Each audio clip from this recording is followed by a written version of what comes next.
여러분, 혹시 본인이 어디든 상관없습니다. 본인이 소속된 곳에서 나는 인싸인 것 같다. 한번 손 한번 들어보시겠습니까? 나는 인싸다. 누가 뭐라 해도 핵인싸다. 핵인싸. 혹시 이 뜻을 모르는 삼청년부 없지요? 네. 네. 핵인싸 아무도 없습니까? 전부 다 아싸들만 모였습니까? 아, 주여. 하늘의 위로와, 예. 다시 한 번 더 그 용기가 여러분 가운데 임하기를 진심으로 기도합니다. 예. 예. 우리는 역시 하나님밖에 의지할 수 없는 아싸의 인생인 것 같습니다. 네. 또 대답은 안 하시는데도 인정하지 않는 눈빛을 저에게 보여주시는데 그래서 내가 나가면 나름대로 인산대라고 표현하시는 분들이 있는 것 같습니다. 세상의 기준과 가치관은 나누기를 참 좋아합니다.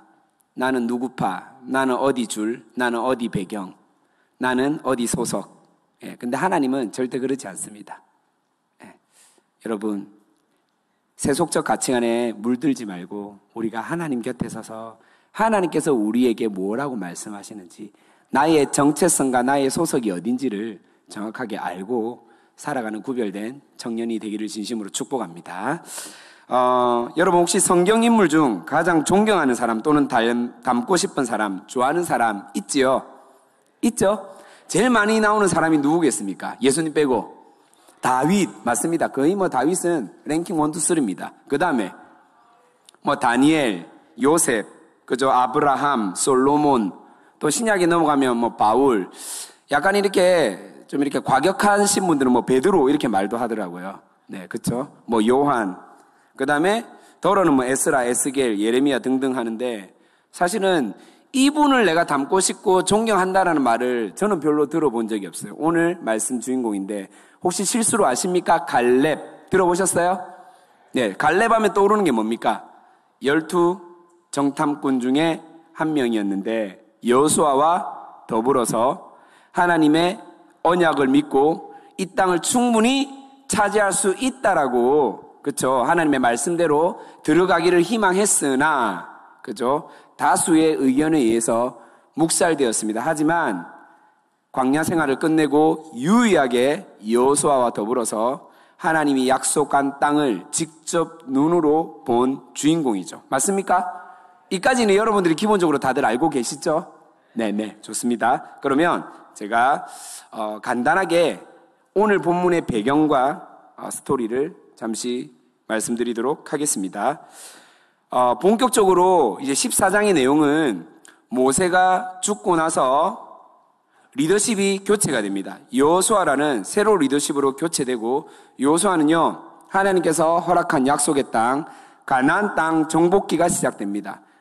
가장 핵심적인 관문이죠. 여리고성을 뚫고 비록 교만하고 실수하였지만은 아이 성도 함락하게 되고 이제 웬만한 가나안 땅을 다 점령하게 되어서 소위 말해서 12지파를 대상으로 해서 각 땅을 분배하는 그런 일들을 시작합니다. 분배할 때 뭘로 분배하신 줄 압니까? 아주 성경적인 방법.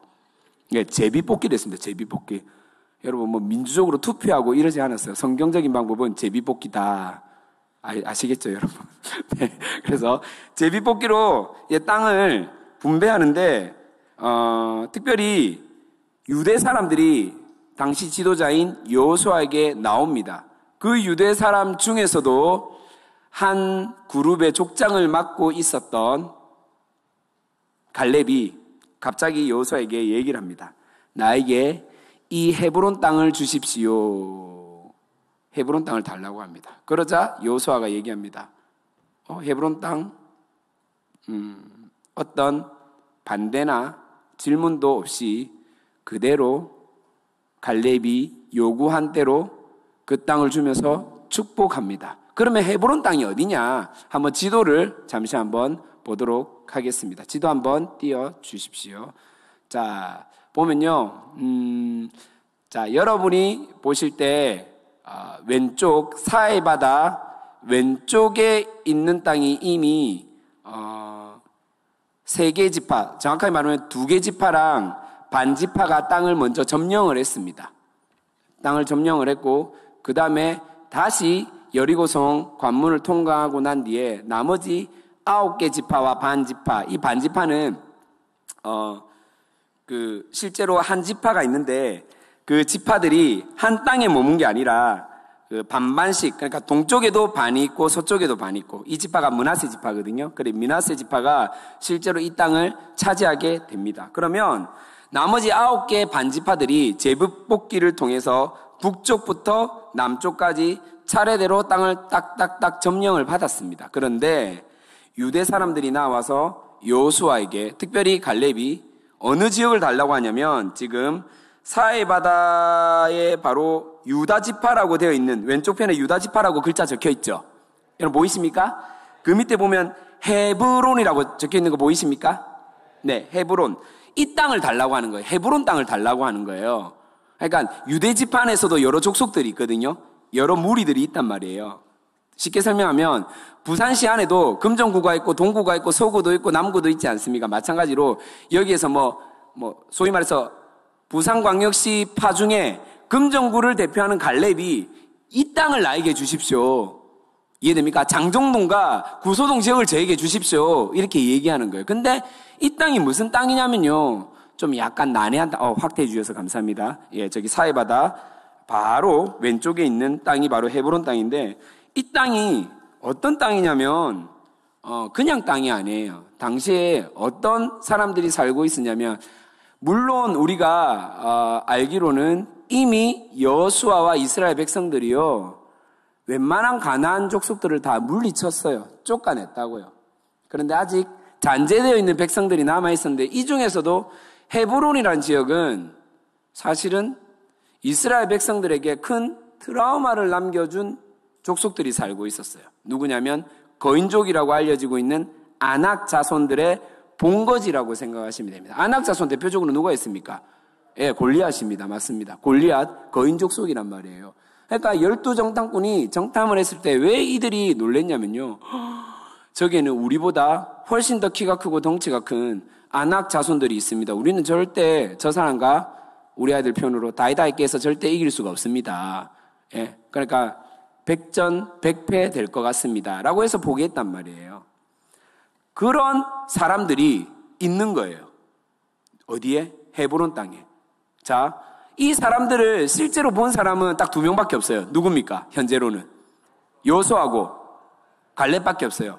그럼 남은 이 다음 세대는 사실 아낙 자손들을 본 적이 없겠죠. 그렇지 않습니까, 여러분? 그런데 여러분, 이게 참 웃긴 게 소문이 무섭다고. 윗세대 엄마 아빠에게, 할아버지 할머니에게 이런 질문을 하지 않았을까요? 할아버지 할머니, 왜 우리는 계속해서 사막에 이렇게 돌아다녀요?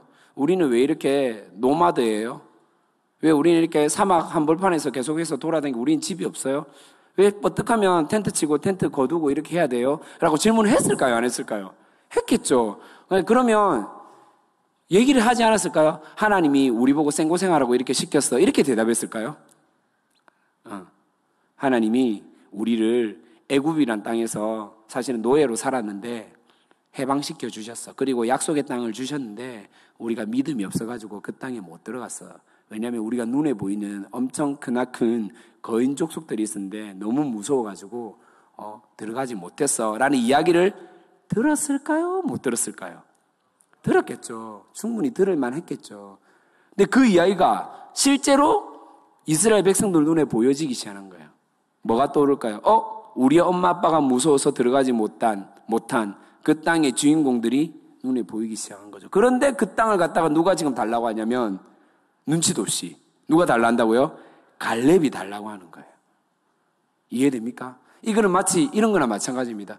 지금 기말고사에다가 지금 안 그래도 지금 팬데믹에다가 코로나 때문에 알바도 잘리고 직장에서도 지금 일거리가 없어가지고 월급도 제대로 안 나오는데 갑자기 담임 목사님이 이번 TF는 여러분 헌금 작정을 2배로 하시고 함께 우리가 30일이 아니라 60일 동안 뛰어다니면서 함께 이 한계를 뛰어넘어 보십니다. 할렐루야. 어떤 분위기인지 아시겠어요 지금? 네.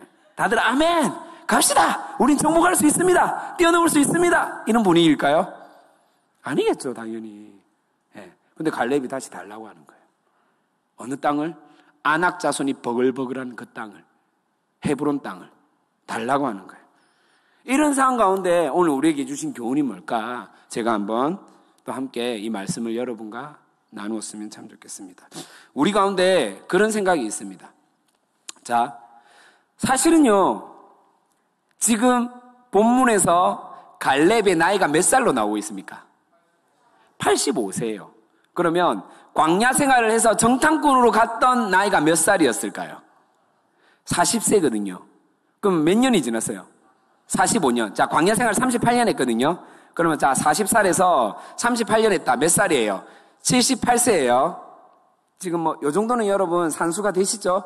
절대 뭐 분수, 함수 이런 거 없으니까 충분히 계산 가능하리라 생각합니다. 78세에서 자, 78세 픽스. 현재 나이 몇 살? 85세. 그럼 몇 년 동안 지금 가나안 정복기가 일어났단 말이에요. 여러분 전쟁을 7년을 했어요.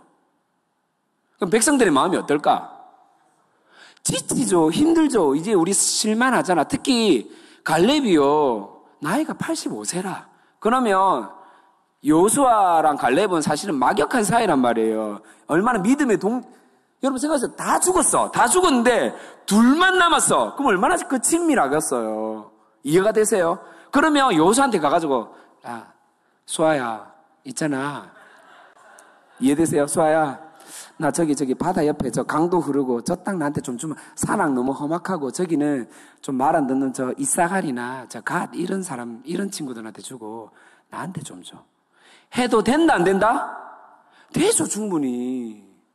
그 정도 관계가 되어 있지 않았을까요? 안 그렇겠습니까? 그런데 지금 갈렙은요 뭐라고 하냐면 헤브론 땅을 달래요. 이 험난한 지역 그리고 아낙 자손이 빠글빠글한 장소. 이 마지막 절을 뭐라 되어 있었냐면요.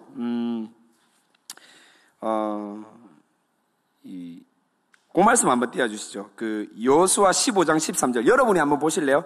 여호수아서 15장 13절 한번 다 같이 읽어보겠습니다. 15장 13절 시작.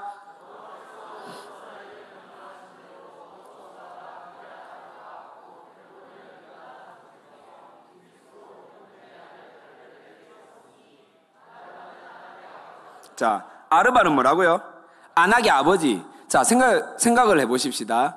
자, 기럇 아르바라는 지역, 곧 헤브론인데, 그 지명의 원래 뜻이 뭐냐면요. 아낙의 아버지라는 뜻을 갖고 있단 말이에요. 본거지. 본거지예요, 본거지. 그러면 얼마나 아낙 자손들이 거기에 많이 있고, 얼마나 그 도성이 강력하겠어요, 여러분. 여러분, 서울에요. 서울을 지키는 부대가 따로 있잖아요. 아시죠? 예. 수도 방위사라고 따로 있지 않습니까? 마찬가지예요. 아낙 자손의 아버지라 불리는 도시란 말이에요. 그냥 어중이 떠중이 도시가 아니란 말이에요. 그들 입장에서는 이 헤브론은 아낙 자손의 수도이자 자기네들이 가장 자존심을 내세울 만한 도시인데 갈렙이 여호수아에게 이 땅을 달라고 하는 겁니다. 이런 장면. 자, 우리가 여기서 어떤 교훈을 얻을까요? 자, 첫 번째, 여유 부리고 싶은 마음, 적당히 해도 되는데 그것들을 내려놓습니다. 누가? 갈렙이요. 자, 보십시다. 숱한 위기, 어려움, 무려 38년 동안 광야 생활 중 유일하게 여호수아와 함께 유일하게 살아남은 자가 바로 갈렙인데 자기는 영웅이잖아요. 영웅. 이해되시죠? 왜냐하면 밑에 후배들이 그때 어떻게 생활했어요? 그때 어땠어요? 뭐 이런 질문도 하고 영웅담도 막 털어놓고 저 아말렉 자손하고 싸울 때도 있었을 거 아니에요. 이해가 되시죠? 여호수아가 막 싸울 때 옆에 성경에는 나타나지 않았지만 갈렙도 분명히 함께 싸우지 않았을까요? 그렇죠? 그런 영웅담들이 얼마나 많은데 영웅이란 말이에요. 쉽게 설명하면 이만하면 쉬어도 되고 적당히 넘어가도 되고 여유 부려도 되는데 그리고 무려 40년 45년이죠. 45년 광야 생활과 7년 정복 생활을 했는데 이쯤 되면 내가 85세니까 쉬어도 될 만한데 그것들을 내려놓고 다시 여호수아에게 그 땅을 달라고 그래요. 혹시나 안 줄까 봐. 나 아직 건강해. 나 아직 45년 전이나 지금이나 똑같아. 여러분 이게 말이 된다고 생각합니까? 여러분 이게 지금 이해가 안 되세요? 제가 올해 이제 40대 중반이 되었는데 눈도 잘 안 보여요. 그래서 사도신경 저 앞에 화면으로 안 봐서 항상 이 책에 다 적어서 오거든요. 예? 예. 뭐 그렇게 영혼 없는 공감은 괜찮아요. 사양하겠어요. 자, 만약에 옛날에는 막 3일 밤새고 3일 밤새서 놀고 막 이래도 끝도 없었는데 요즘 밤 12시 1시 딱 넘어가잖아요. 캠프 한다고. 그러면요.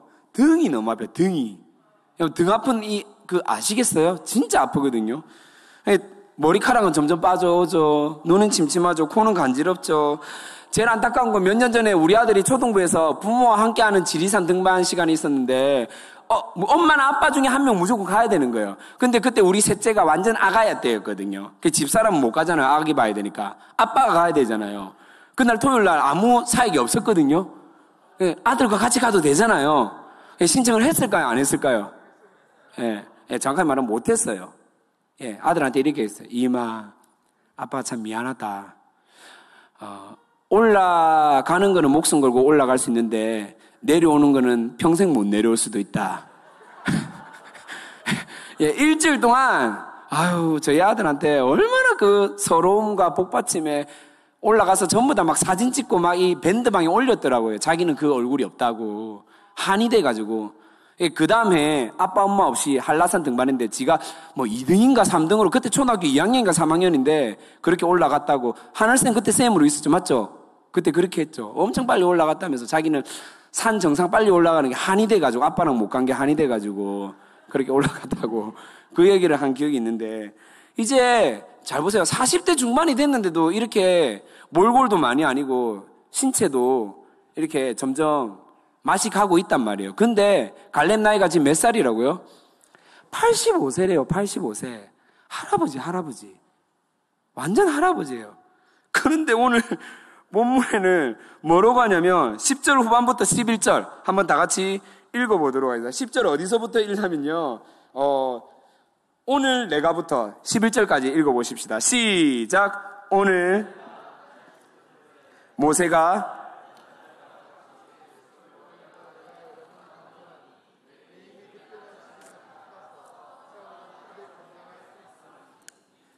여러분 이게 진짜 가능하다고 생각하십니까? 예. 그냥 느낌적인 느낌에 칼은 제대로 들었을까? 이런 생각이 듭니다. 실제로 건강할 수도 있었겠죠. 그런데 실제로 갈렙이 말한 것처럼 신체가 정말 젊은 사람들처럼 건강하고 이렇게 옛날에 그 근육 그대로 유지하면서 그렇게 45년을 살았을까? 저는 그렇게 생각하지 않거든요. 하지만 갈렙이 갖고 있는 그 마음은요, 그 어떤 젊은이들보다도 훨씬 더 건강하고 훨씬 더 강력했다라는 겁니다. 그래서 갈렙의 마음에는 늘 갈망함이 있었단 말이에요. 더 이상 여유 부리고 싶은 그 마음이 일체 없었다라는 거예요. 늘 하나님 앞에서 그 간절함과 사모함이 있었고 그렇기 때문에 적당히 타협하고 적당히 그냥 주는 땅으로 만족하지 않았다라는 겁니다. 아무리 큰 아낙 자손이 있다 하더라도 하나님께 받은 약속을 가지고 나아갔다는 것입니다. 두 번째, 자 보십시다. 우리가 생각할 때는 헤브론이라고 하면 조금 전에도 서두에 언급하였지만은 우리에게는 이게 아낙, 헤브론, 아낙 이꼴 트라우마예요. 우리에게 두려움과 무서움의 존재, 피하고 싶은 곳, 도망치고 싶은 곳, 두려움의 대상이자 장소죠. 아르바는 아낙 사람 가운데서 가장 큰 사람, 아낙의 아버지라 불리는 곳이라고 우리가 좀 전에 말씀을 찾아보았죠. 더군다나 갈렙은 이미 사실은 그 아낙 자손들이 어떻게 생겼고 어떤 삶을 사는지 알지만은 이 지금 따라오는 사람들은요, 이 유다 사람들, 밑에 그 다음 세대 사람들은요, 잘 모른단 말이에요. 그럼에도 불구하고 갈렙은요, 돌아서 가려고 하지 않고, 피해가지 않고, 정면 돌파합니다. 위기와 어려운 가운데 뭐 한다고요? 정면 돌파합니다. 회피하지 않습니다. 저 땅 저에게 주십시오. 아낙 자손, 갈렙이 볼 때는 아낙이나 가나안 족속이나 브리스 족속이나 히위 족속이나 헷 족속이나 다 똑같은 거예요. 이해가 되세요? 하나님 앞에, 왜냐하면 하나님이 함께 하시는데 눈에 보이는 가시적인 것으로 평가하고 판단하지 않았다라는 거예요. 갈렙은 믿음의 눈을 가지고 저 땅이 나에게 주신, 우리에게 주신 땅이라는 확신을 가지고 나아갔다라는 겁니다. 세 번째, 정말로 이 시대도 마찬가지지만은 그 시대도 똑같습니다. 이것은 좀 변함이 없는 것 같아요. 출신과 배경이 여러분 얼마나 중요한지 아십니까? 여러분 출신과 배경이 얼마나 중요한지 몸소 체험해 보신 분 있습니까? 내가 어디 출신인데, 내가 어디 배경인데, 간혹 이런 거죠. 내가 스카이 출신인데, 내가 서울대 출신인데, 내가 압구정동에 살고 있는 사람인데, 예, 이렇게 말만 해도요, 사람이 보는 시선과 반응하는 그 분위기 자체가 바뀌어져요. 우리는 그런 시대에 살고 있죠. 그런데 이 당시에도 충분히 그랬을 거라 저는 예상을 해봅니다. 왜냐? 자, 갈렙이 우리는 유대 사람으로 알고 있지만 사실은 갈렙은 유대 사람이 아닙니다. 갈렙은 유다 사람이 아니에요. 더 정확하게 말할게요. 이스라엘 본토 사람이 아니라고요. 갈렙은 오늘 본문을 한번 볼게요. 자, 보니까 6절입니다. 그때 유다 자손이 길갈에 있는 여호수아에게 나아오고 그니스 사람 여분네 아들 갈렙이 여호수아에게 말하되. 자, 14절도 헤브론이 그니스 사람 여분네 아들 갈렙의 기업이 되어 라고 되어 있죠. 자, 그니스가 그러면 뭘까? 그니스 사람이라 하는데 창세기 15장 19절 한번 보도록 하겠습니다. 창세기 15장 19절 저기 화면에 띄워주십시오. 여러분 안 찾아보셔도 됩니다. 창세기 15장 19절입니다. 자, 한번 읽어보도록 하겠습니다. 시작. 곧 겐 족속과 그니스 족속과 자 16, 예, 그 다음 예, 시작. 헷 족속과 계속 아모리 족속과 네, 빨리 넘겼어요. 기르가스 족속과 여부스 족속의 땅이니라 하였더라. 자, 이스라엘이 하나님의 언약의 땅으로 들어갈 때 하나님께서 내가 너희들에게 이 땅을 줄 것이다 하는 약속의 말씀이에요. 이해되시죠? 그 말씀 중에 이 땅은 누구 땅이냐? 내 땅이지 하나님 땅인데 지금 누가 살고 있느냐? 라고 했을 때 보니까요, 누가 나오냐면 겐 족속과 그니스 족속이 나옵니다. 나옵니까? 안 나옵니까? 나오죠? 그니스 족속이라고 나옵니까? 안 나옵니까? 나오죠? 그러면 사실은 이스라엘 입장에서 보면 그니스 족속은요, 쫓아내어야 할 사람들입니까? 같이 살아야 할 사람입니까? 예, 하나님의 말씀대로라고 하면 그니스 사람들은 쫓아내어야 합니다. 그런데 이 그니스 사람이 어느덧 유다 지파에 들어왔고 유다 지파에서 리더를 하고 있어요. 한 족속 중에 대장을 하고 있다고요. 여러분, 그냥 이렇게 쉽게 되었을까요? 그냥? 여러분, 제가 지금 말하는 거는 학급에 무슨 반장 뽑는 그런 개념이 아니에요. 선민 사상이 얼마나 투철한 이스라엘 백성인데 거기에 이방 사람이 유다 사람이 되었고 리더가 되었어요. 성경에는 분명히 말하고 있습니다. 그니스 사람이라고. 그니스 사람. 그런데 이런 눈에 보이지 않는, 성경에는 드러나고 나타나지 않았지만은 나름대로의 서러움과 눈에 보이지 않는 왕따, 우리로 치면 정말로 아싸 중에 생 아싸가 아니었을까? 그렇죠. 완전 변두리에 이렇게 살아왔던 사람이 제가 볼 때는 갈렙이 아니었을까 생각을 해봅니다. 너 아빠 어디 족속이야? 어디 족보야? 난 누구의 아들, 누구의 아들, 누가 누구를 낳고 누가 누구를 낳고 누가, 족보가 진짜 성경에 많이 나오지 않습니까? 그런데 갈렙은 보니까 우리 아버지 여분네 위에 이스라엘 족보가 없어. 이해되세요 지금 무슨 말인지? 이스라엘 족보가 없다고요. 그니스 사람들이라고요 지금. 그러면 얼마나 숱한 그런 모멸감도 느낄 정도의 서러움과 왕따 아닌 왕따와 그런 혼자 외로움의 삶을 살았을까요? 그런데 그것들을 이겨낼 수 있었던 이유는 다른 게 아닙니다. 오늘 본문 9절입니다. 다 같이 한번 읽어보도록 하겠습니다. 9절 시작.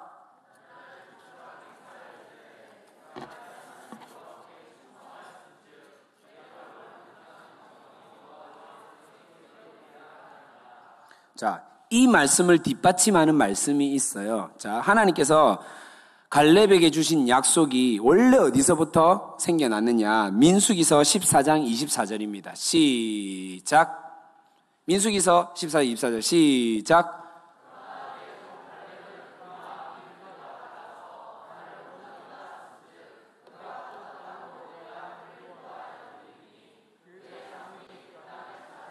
자, 보십시오. 분명히 나와 있죠. 내 종 갈렙은 그 마음이 그들과 달라서 나를 온전히 따랐은즉. 자, 말씀 그대로 두세요. 자, 무슨 말이냐면요. 12정탐꾼이 갔는데 10명은 다 반대했잖아요. 맞죠? 근데 여호수아하고 갈렙만 갈 수 있습니다라고 했죠. 그때 하나님께서 모세를 통해서 갈렙만큼은 다 이제 이스라엘 백성들 막 하나님께서 조주한단 말이에요. 너가 이제 약속의 땅에 못 들어간다. 너 광야에 뺑뺑 돌 거다. 하지만 갈렙은 그 마음이 그들과 달라서 나를 온전히 따랐은즉 그가 갔던 땅으로 내가 그를 인도하여 드리니니 그의 자손이 그 땅을 차지하리라 라고 말씀하고 있는데, 잘 보십시오. 내 종 갈렙은 그 마음이를 제가 영어 성경을 또 찾아봤거든요. 이제 킹 제임스 버전으로 보니까 another spirit 무슨 뜻이에요? 다른 마음이 아니고 뭐예요? 다른 영혼. 이게 무슨 말이냐면요, 하나님을 갈망하는 그 영이 남달랐단 말이에요. 일반 사람들과 그냥 생각과 마음이 다른 게 아니라 하나님을 갈망하는 마음, 하나님의 언약을 붙드는 그 영 자체가, 영혼이요, 달랐다고요. 오직 하나님만 신실하게 믿고 살아간 구별된 사람이 누구였느냐? 누구라고요? 갈렙이라는 겁니다. 말씀을 하나만 더 찾아보겠습니다. 신명기서 1장 36절 띄워주세요. 신명기서 1장 36절 시작.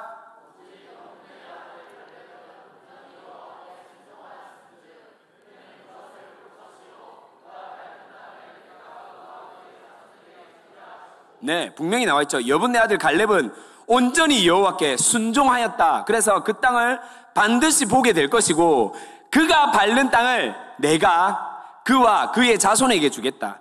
네 자손에게, 네 다음 세대에게, 네 후손에게 어떻게 하겠다고요? 주겠다. 누가 말씀하는 겁니까? 하나님이 약속하셨다는 겁니다. 하나만 더 찾겠습니다. 신명기 9장 2절로 3절. 자, 요걸 잘 보셔야 돼요. 2절 3절 연달아 떼어주시면 됩니다. 자, 시작.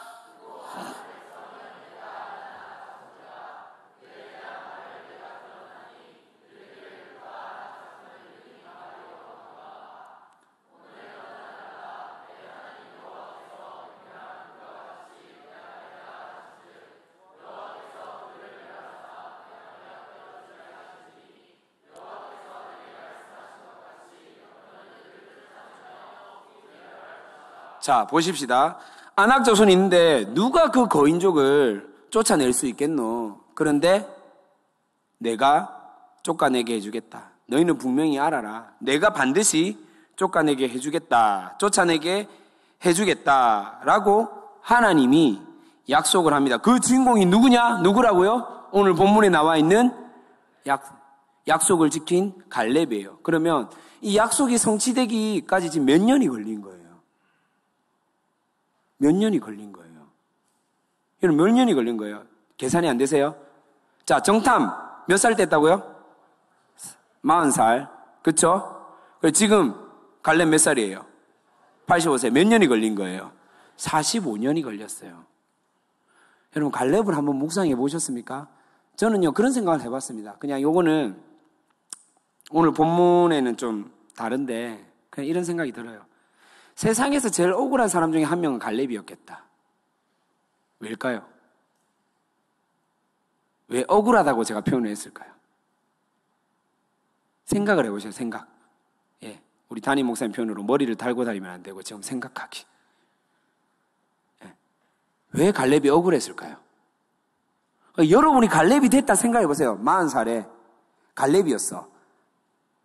목숨 걸고 늘 왕따와 서러운 가운데 살다가 12명의 그 정탐꾼에 발탁이 돼가지고 딱 갔는데 나머지 친구들은 전부 다 벌벌 떨어. 근데 나랑 촉이 맞는 여호수아 둘이서만 너무 크고 무섭지만은 하나님의 영과 혼을 가진 이 갈렙은 우리는 저 땅을 반드시 차지할 수 있다라고 그 마음을 가지고 돌아왔는데 보고가 지금 어떻게 됐어요?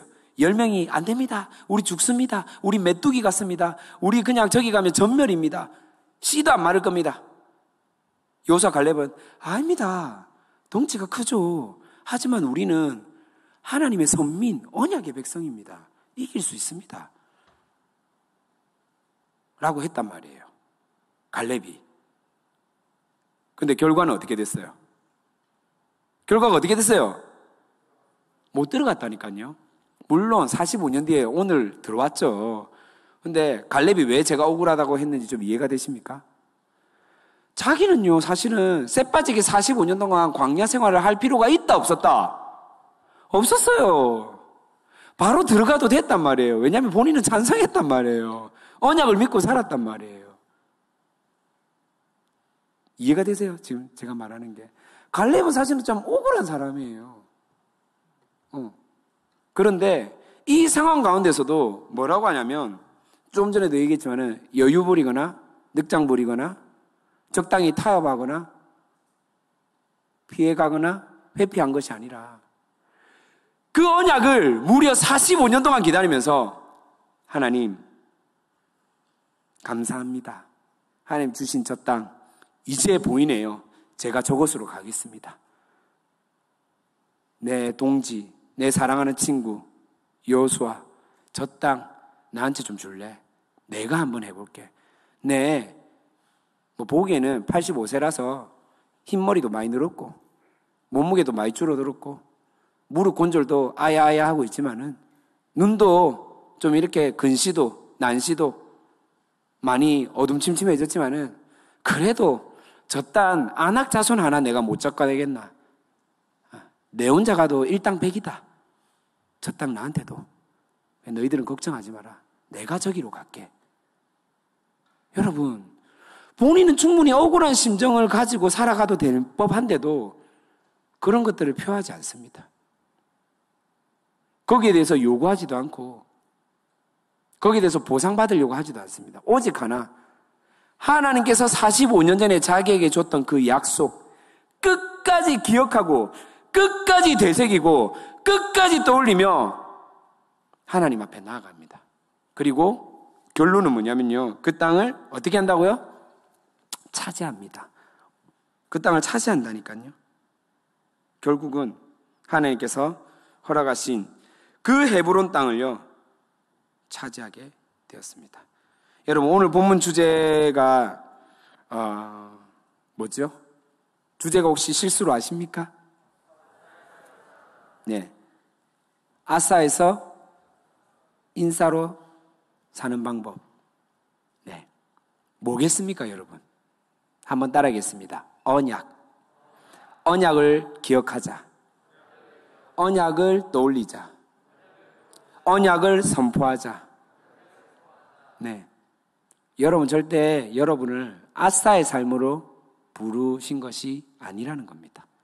이미 그 언약을 붙들고 있는 하나님의 자녀, 청년들이라고 하면 여러분들은 하나님 안에서 이미 인사가 되었음을 믿음으로 고백하시기를 바랍니다. 아멘입니까? 한번 따라하겠습니다. 나는 하나님이 택한 인싸다. 따라하겠습니다. 나는 하나님이 택한 핵인싸다. 받아들여집니까? 옆에 분 한번 쳐다보고 한번 이렇게 인사합시다. 핵인싸 옆에 앉아있는 것을 영광으로 생각해. 앞뒤로도 한번 인사합시다. 핵인싸 뒤에 앞에 있는 것을 영광으로 생각해. 예, 여러분은 진짜 하나님의 핵인싸입니다. 세상 사람들이 여러분을 아싸라고, 공부 못하고, 지방대라고, 직장, 중소기업이라고,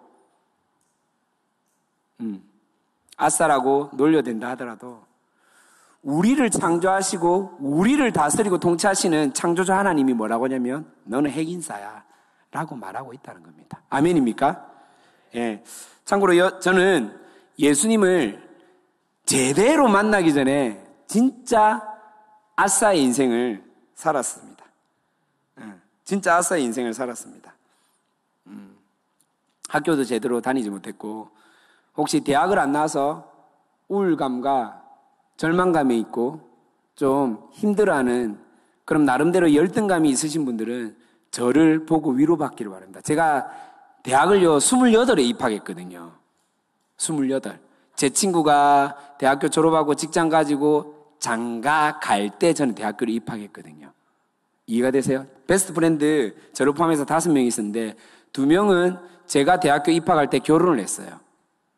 예, 2명은 취업을 했고, 예, 저는 대학교에 입학을 했고, 예, 제 인생을 마라톤으로 생각했을 때 이미 우리 친구들은 반환점에 도착을 했어요. 저는 이제 출발선상에 있고 포기하고 싶고 내려놓고 싶었죠.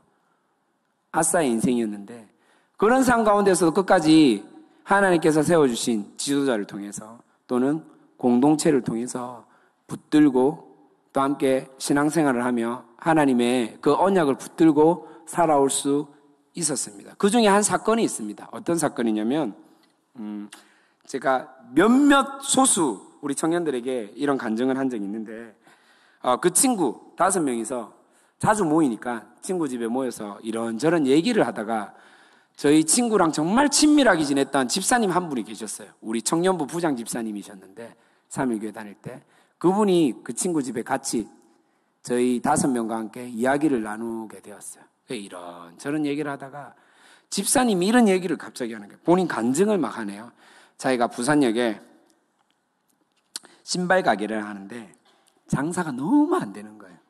망하기 일보 직전이라. 그런데도 주일 성수를 해야 돼. 다른 가게는 전부 다 가게를 오픈해서 장사를 하고 돈을 버는데. 그래, 한 번은 새벽기도 마치고 새벽에 아직 문을 안 여니까 셔터가 내려져 있는 상태에서 무릎 꿇고 셔터에 손을 대고 이렇게 얘기하는 거예요. 하나님, 요 주위에 있는 상가의 사장들이 제가 예수쟁이인 거 다 압니다. 이 가게 망하면요, 예수쟁이가 하는 사업은 다 망한다. 예수가 살아있기는 뭐가 살아있냐? 예수 다 죽었다라고 그런 소리 들을 것 같습니다. 좀 살려주십시오. 주님, 제가 돈 벌어서 제일 잘 먹고 제일 잘 살려고 하는 게 아니라 진짜 하나님 나라 만들고 싶은 그 갈망함이 있습니다. 가게 좀 주님 살려주십시오. 라고 새벽마다 삿다에 손 올리고 그렇게 늘 기도를 했대요. 그런데 어느 순간에 갑자기 장사가 되기를 시작하더래요. 진짜 망하기 일보 직전이었는데 하나, 둘 손님들이 오기 시작하고 소문이 나기 시작하고 번창하게 된 거예요. 너무 감사해요. 하나님 내 기도에 응답해 주셨구나. 정말 하나님 이렇게 신실하시구나. 라고 막 감사하면서 하는데 하루는 사업을 하다가 워낙 바빠가지고 찾아뵙지 못했던 부모님한테 가게 된 거예요. 왜냐면 고향이 전라도라서 잘 못 갔는데 갔다가 부모님과 요즘 사업이 어떻노? 예, 요즘 뭐 이렇게 열심히 하고 하나님 은혜 주셔서 잘하고 있습니다. 근데 부모님이 이런 얘기하는 거예요. 기도를 하는데 네 걱정이 너무 많이 돼서 하루도 빠짐없이 예를 들면 3월 달부터 새벽마다 2시간씩 너를 위해서 기도하고 있다 아들아. 3월에 진짜 장사 적기 일부 직전이었거든요. 그 타이밍에 아빠 엄마가 새벽마다 엎드리고 기도했다는 그 이야기를 저희들한테 하는 거예요. 그러니까 자기가 열심히 해서 된 것 같았는데 자기가 열심히 기도해서 된 줄 알았는데 알고 보니까 나를 위해서 기도해 준 부모가 있었구나 라고 얘기를 하는 거예요. 막 그 간증을 하는 거예요. 그러더니 제 친구 ABCD가 있습니다. A 친구가 얘기하는 거예요. 군대 때 통신이 안 돼가지고 정말로 영창 가기 일보 직전이었는데 너무 무서워가지고 그 타이밍에 여자친구도 고무 신고 글로 쓰고 왜냐하면 얘가 GP 생활했거든요. GP 철책 생활을 했단 말이에요. GOP 안에 있는 게 GP예요. 북한군들하고 서로 마주하는 그 GP 생활을 하는데 순간 마음이 어떤 마음이냐면 그냥 월북해버릴까라는 마음이 들더래요. 너무 무섭고 두려우니까. 영창 갈 게 너무 무서우니까. 그런데 그 마음이 갑자기 막 사라지고 용기가 생기면서 다시 막 기계를 조작하게 되고 고참한테 막 질문을 하게 되어서 묻게 되어서 그거를 고치고 그 어려운 위기 상황을 겪게 되는데 그때 갑자기 전화를 부모님 보고 싶어서 전화를 드렸더니 부모님이 얘기하는 거예요. 친구 A한테 A야 아빠 엄마가 새벽마다 하루도 빠지지 않고 널 위해 기도하고 있다. 절대 다른 생각하면 안 된다. 힘내라. 이렇게 얘기하는 거예요. 그러더니 또 B가 또 받는 거예요. 이해되세요? A가 지금 간증 얘기했잖아요. B가 또 얘기하는 거예요. 그러면서 자동차 사고 날 뻔했는데 뭐 이런 얘기. 또 C가 또 받는 거예요. D가 또 받는 거예요. 마지막 저였거든요. 제가 그 친구들 앞에서 뭐라고 얘기했냐면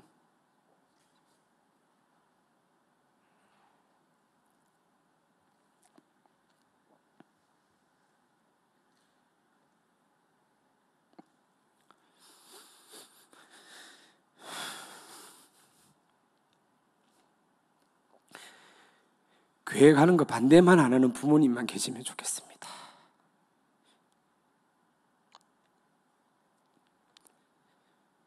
신앙 없어도 되고 엄마 아빠만 우리 집에 있으면 좋겠습니다. 그 얘기를 하고 그 친구들 앞에서 그 집사님 앞에서 대성통곡을 했던 시간이 있었어요. 너무 억울하더라고요. 하나님, 저 뭐가 그리 잘못했습니까? 저는 왜 이런 집구석에 태어났습니까? 저는 당연히 받아야 될 그 권리도 못 누리고 살아갑니까? 저는 왜 남들이 그렇게 당연스럽게 행하는 도시락 하나 제대로 못 사들고 이렇게 살아갑니까? 왜 저는 미술 시간에 늘 벌을 써야 됩니까? 그때 막 친구들과 집사님 앞에서 너무 한 맺혀가지고 그렇게 토로를 했던 그 기억이 있습니다. 네. 그렇게 울고 그러더니 그 친구 중에서 A랑 친구가 정말 저랑 친했던 친구였는데 그 친구가 이렇게 얘기하는 거예요. 저를 꼭 안으면서 하나님, 상석이가 믿음의 조상이 되게 해주십시오. 상석이가 하나님께로 받은 그 약속을 붙들고 믿음의 조상으로 발돋움할 수 있도록 붙들어 주십시오. 그리고 막 친구들이 같이 모여가지고 기도하고 집사님이 또 위로해주고 그 집사님이 뭐라고 하냐면 상석아 내가 너의 영적 아빠가 될게 이렇게 얘기했던 그 기억이 있습니다. 여러분 저는 정말 철저한 아싸였습니다. 집에서도 존재감이 없었고 왜냐하면 아시는 분은 아시겠지만은 새엄마랑 같이 살았을 때 새어머니가 제가 중학생 때까지 제 생일에 대해서 이렇게 알지를 못했었어요. 그래서 할머니가 전화 와가지고 오늘 아이 생일인데 미역국이라도 끓여줬나. 여러분 그거 아세요? 저는 아직까지 제 생일 때 미역국을 제대로 먹은 적이 없습니다. 예, 사실은 이게 되게 슬픈 이야기인데 나중에는 되게 이렇게 기쁨으로 바뀌는 이 에피소드가 있거든요. 무슨 말이냐면 하나님이 정말로 나에게 은혜를 주셔서 좋은 사람을 만나게 해주시고 결혼을 하게 되고 그러면서 이제는 집사람으로부터 생일국을 얻어먹게 되겠구나 생각을 했단 말이에요. 제 생일이 3월 13일인데 예, 근데 3월 13일 날 제 첫 애가 태어났거든요. 그래서 그냥 넘어갔어요. 예, 그 다음에 3월 13일 날 미역국을 얻어먹겠구나. 그날에 저희 아이 돌잔치를 했거든요. 예, 그러면서 그냥 넘어갔단 말이에요. 그러면서 계속 뭐 적당히 그냥 넘어갔는데 중요한 거는 하나님이 기억하시는 거예요. 네가 얼마나 서글프고 네가 얼마나 억울하고 네가 얼마나 슬픈 가운데 살아왔는지 내가 알고 있다. 그래서 그 어떤 것과도 바꿀 수 없는 가장 값진 선물 너에게 줄게. 그러면서 내가 아이를 낳았다. 저는 상상을 해본 적이 없거든요. 예. 하나님 가장 귀한 선물을 생일날 선물로 주신 거예요. 아이가. 이해가 되십니까? 네. 하나님 이렇게 언약을 이어나갈 수 있도록 하시는 거예요. 자, 제가 말했죠. 철두철미한 저는 아싸의 인생이었는데 하나님 안에 있으니 하나님이 나에게 이제 인싸의 삶을 하나님의 사람으로 살아갈 수 있는 은혜를 주셨다라는 겁니다. 오늘 마지막 15절 말씀을 한 번만 더 읽어보도록 하겠습니다. 15절입니다. 시작. 헤브론에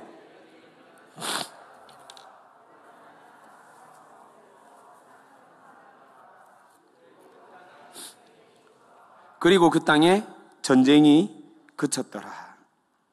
여러분, 이게 전쟁이 그쳤다라고 그냥 이렇게 끝내면 안 되고요. 전쟁이 끝났다는 뭐냐면요. 더 이상 다툼과 죽음과 비난이 없어지고 뭐가 생겼다는 말입니까? 쉬운 성경을 보면 이렇게 되어 있어요. 평화가 있었다라고 되어 있어요. 평화. 그러니까 전쟁이 끝났으니까 뭐가 생겼을까요? 평화가 생겼죠. 이게 뭡니까? 우리 가운데 언약을 붙들고 나아갔을 때 하나님의 진정한 평화, 뭐가 생기냐고요? 샬롬이 일어난다는 것입니다. 할렐루야. 언약을 붙든 백성들에게는 하나님의 샬롬이 있다는 것을 여러분도 꼭 기억했으면 좋겠습니다. 샬롬으로 끝이 납니까? 아니에요. 성경을 또 찾아봤거든요. 샬롬으로 끝난 게 아니에요. 샬롬으로 끝이 난 것이 아니라 결국은요, 이 갈렙의 후손을 통해서 사사시대 첫 번째 사사가 나옵니다. 온니엘이라는 사사가 나옵니다. 사사기 3장 9절에 보니까 첫 번째 사사 온니엘이 등장합니다. 누구의 후손이냐고요? 갈렙의 후손이에요. 갈렙의 그 씨앗으로부터 이제 온니엘이 나오기 시작하는 거예요. 사사가 민족을 구하는 사람이 생겨나기 시작한 거예요. 사람을 살리는 사람이 나타나기 시작했다니까요. 그 나라의 국가의 민족의 대표되는 사람이 나타나기 시작했답니다. 헤브론 땅은 어떻게 된 줄 압니까? 나중에요, 레위 지파에게 이 땅을 양도하거든요. 다시 이 갈렙이 레위 지파, 제사장 지파 사람들에게 양도하고 나중에 모는 날 이 땅이 무슨 땅이 되는 줄 알아요? 이스라엘 전역에 6개밖에 되지 않는 도피성의 한 성이 됩니다. 도피성이 뭡니까? 억울하고 죽을 수밖에 없는 위태로운 상황 가운데 도피할 수 있는, 회복할 수 있는 공간으로 도피성을 하나님이 만들어놨단 말이에요. 그 도피성이 어디 있냐면 헤브론에 생겨납니다. 여러분 놀랍지 않습니까? 언약을 붙든 무려 45년을 기다렸던 그 서러움과 그 억울함에 물들어 살던 한 사람이 끝까지 약속 붙들고 살아왔더니 그 땅 가운데 평화가 생겼고 그 사람 그 영혼으로 말미암아 한 나라를 대표하는 사사가 나오기 시작하고 나중에는 그 땅이 사람을 살리는, 회복시킬 수 있는 그런 장소로 바뀌어졌다라는 것입니다. 아멘입니까? 여러분, 아직도 여러분이 아싸인 것 같습니까? 여러분을 통해 정말로 많이들 불안해하고 힘들어하고 지쳐하는 사람들이 많은 것 같습니까? 아닙니다. 지금 몰라요. 언약을 붙든 백성이라고 하면 여러분 가운데 하나님이 다시 한 번 더 회복시킬 줄 믿습니다. 여러분 가운데 하늘의 평화, 샬롬이 일어날 줄 믿습니다. 우리 이 시간 하나님 앞에 진심으로 한번 기도했으면 좋겠습니다. 혹시 그런 생각 가지고 있지 않습니까? 나는 정말로 아직까지 하나님이 받아들여지지 않는데, 나는 하나님 앞에 나오기가 좀 두려운데, 나는 지금 내 꼬라지를 보면 내 코가 석자라서 여유있게 신앙생활하고 셀모임하고 이럴 수 없는 상황인데, 그래서 나는 아직까지 아싸라고 생각하는 사람들이 있지 않습니까? 아닙니다. 함께하는 게 공동체에 있다는 의미는 뭐냐면요, 바로 여러분이 이미 하나님의 언약 공동체에 속해 있다는 것이고, 즉 이것은요 아싸가 아니라 하나님이 택한 핵인싸라는 사실에 대해서 여러분이 꼭 기억했으면 좋겠습니다. 언약 때문에 사람들의 언어에 귀 기울이지 말고 이제 하나님께 나아가는 자, 그래서 예배하는 자, 하나님과 1대1로 묵상하는 자가 우리 함께하는 게 청년의 길 진심으로 소망합니다. 언약 때문에 그 하나님의 이루실 놀라운 일들을 기다릴 수 있는 사람, 즉 기다림으로 끝까지 하나님 앞에 기도하는 사람이 바로 함께하는 교회 청년의 길 소망합니다. 여러분, 이 시간 진짜 기도합시다. 그냥 기도하지 마시고 억울한 마음, 분한 마음, 서러운 마음, 이 팬데믹 상황으로 말미암아 가정이 쪼달리고 여러분한테 혹시 많은 무게감과 부담감이 있지는 않습니까? 혹여나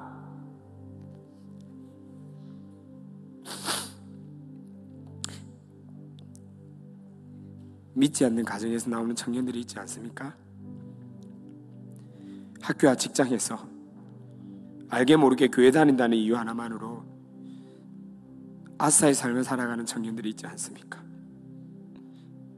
혹여나 내 눈앞에 있는 그 거대한, 마치 오늘날의 아낙 같은 그런 여러 가지 문제, 또는 코로나로 인해 위축되고 두려움이 있는 청년들이 있지 않습니까?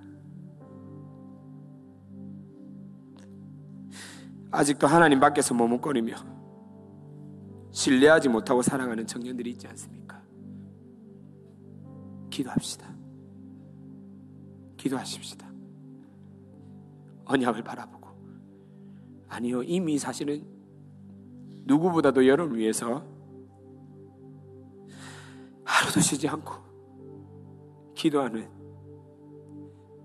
그분, 기도로 끝난 것이 아니라 실제로 십자가로 말미암아 완전한 사랑을 이루어 주셔서 그것으로 끝난 것이 아니라 여러분에게 다시 한 번 더 힘내어 용기 내라고, 당당하게 언약 붙들고 살아가라고 성령을 보내시는 그 예수 그리스도가 있다는 사실을 믿고 우리가 함께 곡조 있는 기도 드리기를 소망합니다. 당신이 지쳐서, 당신이 지쳐서 기도할 수 없고 눈물이 빗물처럼 흘러내릴 때 주님은 아시네 당신의 약함을 사랑으로 인도하시네.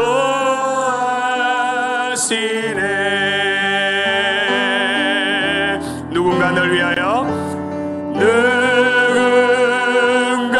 널 위하여,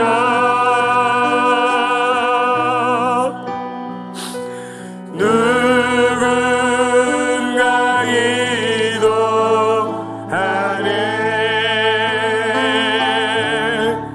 내가 홀로 외로워서 마음이 무너질 때 누군가 널 위해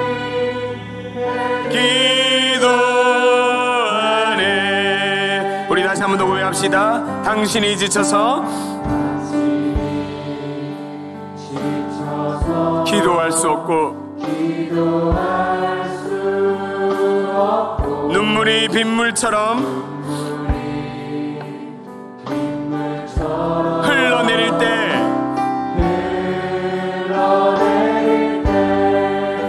주님 우리 연약함을 하시고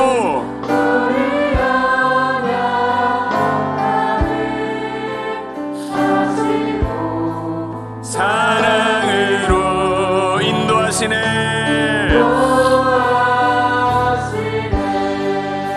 주님이 날 위하여, 주님이 기도하네. 주님이 날 위하여,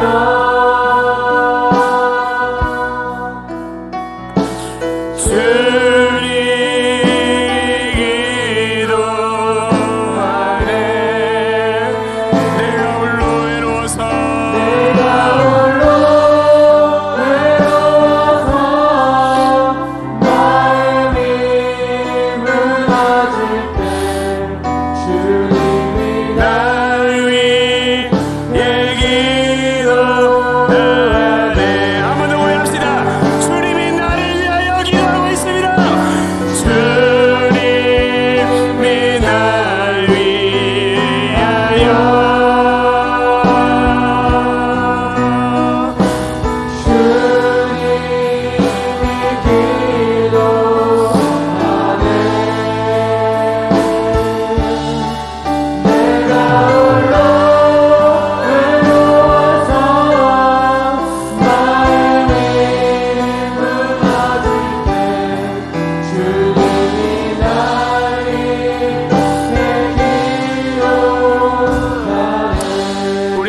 기도하기를 원합니다. 필요하신 분은 여러분 정말 하나님 앞에 믿음으로 다시 한번 더 언약을 붙들고 지금도 날 위해 쉬지 않고 기도하시는 그 예수님을 만나기 원하고 그 예수님께 나아가기 원합니다라고 좀 함께 기도하기 원합니다. 그냥 기도하지 마시고 혹여나 믿지 않는 가정에서 나오는 청년이 있다면 그 자리에서 일어나셔서 주님 도와주십시오라고 기도해 주십시오.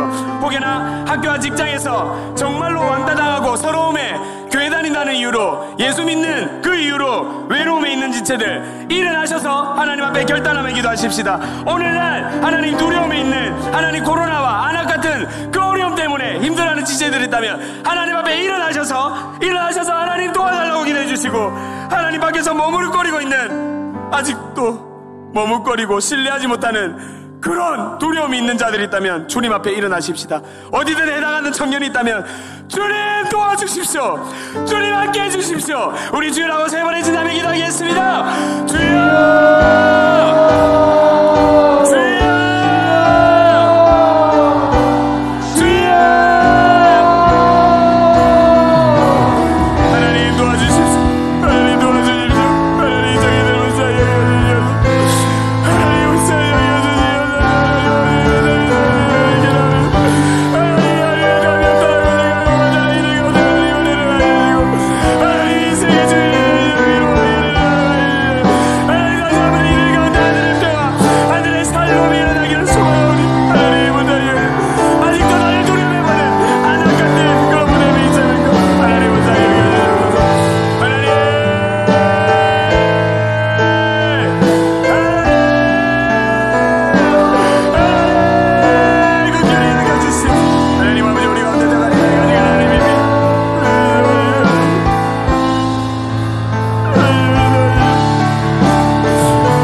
두려워 말라. 너와 함께함이니 놀라지 말라. 나는 내 하나님 됨이니 무서워 말라. 내가 너를 도와주리니 너는 마음에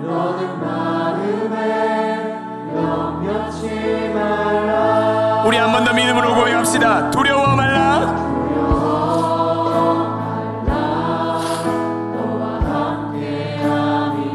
놀라지도 말라.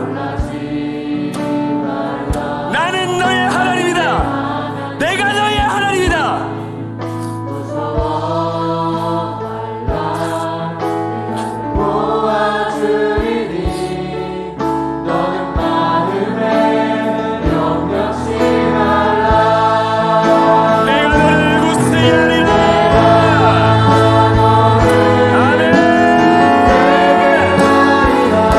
내 손으로 너를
없습니다. 하나님, 세상 때문에, 하나님, 직장 때문에, 하나님, 사람 때문에, 또는 내 성격 때문에 아직도 너무나 고달프고 두려움이 있습니까? 어려움이 있습니까? 외로움이 있습니까? 서글픔이 있습니까?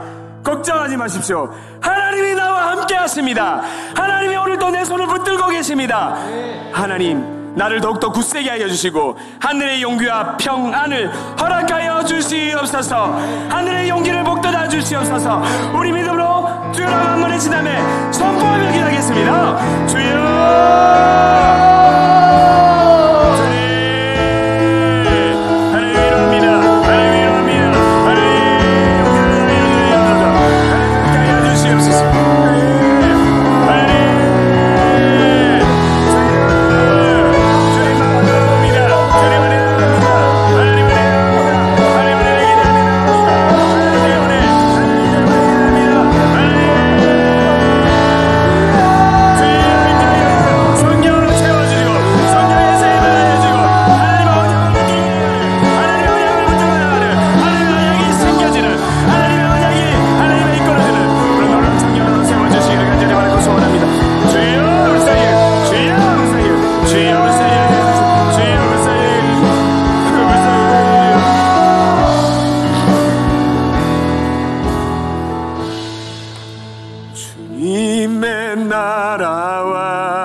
나의 삶 속에 임하신 주님 알기를 주만 보니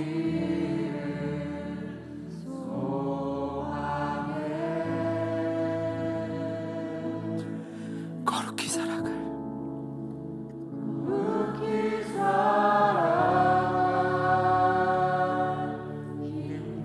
두려움 없는 믿음,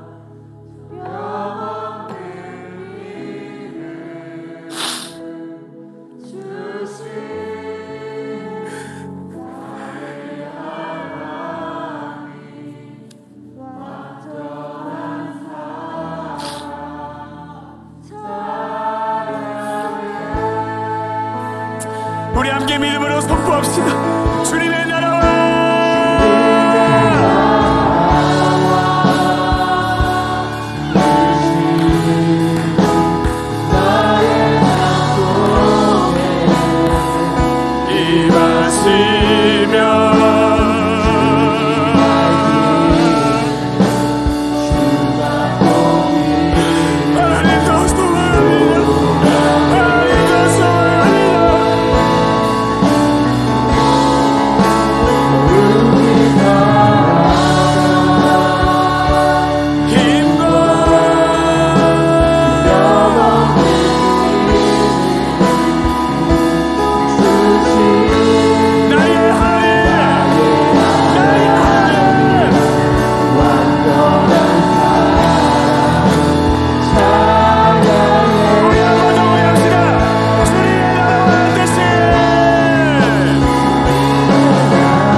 삶 속에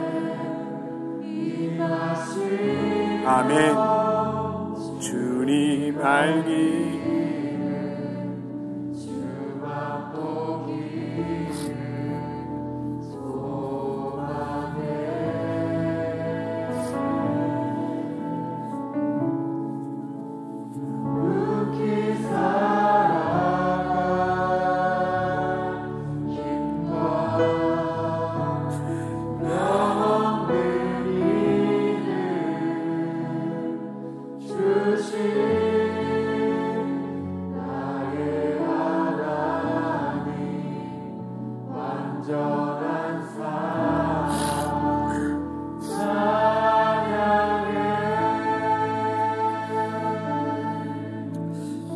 하나님, 시대가 참 어둡고 너무나 힘이 드는 그런 참 메마른 삶입니다.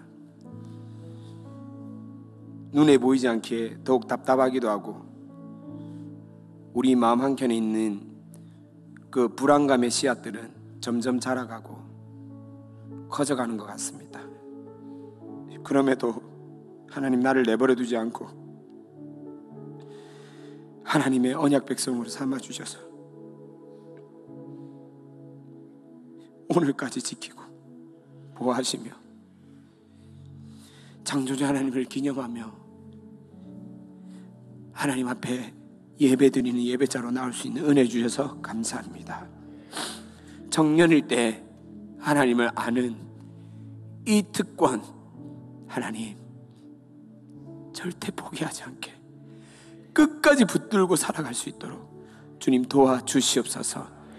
갈렙의 그 언약이 오늘 2021년도를 살아가는 우리 함께하는 교회 청년들 가운데도 동일하게 가슴속에 새겨지고 날마다 하나님께 울림으로 전달되어질 수 있도록 역사하여 주시옵소서. 세상 사람들 우리에게 아싸라고 할지 모르지만은 창조주 하나님이 나에게 인싸 중에 인싸, 핵인싸, 하나님의 속한 자라고 말씀하시는 그 언약 붙들고 살아가는 구별된 청년으로 살아가도록 역사하여 주시옵소서. 특별히 그 창조주 하나님을 인정하고 기념하며 모든 물질이 하나님께로 왔다는 것을 고백하는 11조를 하나님 앞에 내어놓습니다. 모든 것이 다 하나님 것인데 그 하나님이 것인 것을 고백하는 11조 주님 기쁘게 받아 주시옵소서. 삶 가운데서 나와 동행하시며 일일이 간섭하신 하나님께 감사함으로 감사헌금을 드린 귀한 청년들 주님 기억하여 주시고 갑절의 은혜로 베풀어 주시옵소서. 그 밖에 여러 물질을 하나님 앞에 드린 우리 구별된 청년들 10배, 30배, 60배, 100배의 결실로 맺게 하여 주시고 이 물질이 가는 곳마다 사람을 살리는 영혼이 회복되는 놀라운 하늘나라의 사역에 사용되어질 수 있도록 선하게 인도하여 주시옵소서. 그렇게 하신 하나님을 찬양합니다. 믿고 감사드리며 예수님의 이름으로 기도드립니다. 지금은 우리 주 예수 그리스도의 은혜와 하나님 아버지의 무한하신 사랑과 성령님의 감화 감동하심이 세상이 말하는 아싸의 삶이 아니라 하나님이 말씀하시는 인사의 삶을 살아가기로 결단하는 언약 백성 우리 함께하는 교회 청년들과 그 직장과 가정 위에 지금부터 영원토록 함께 있을지어다. 아멘.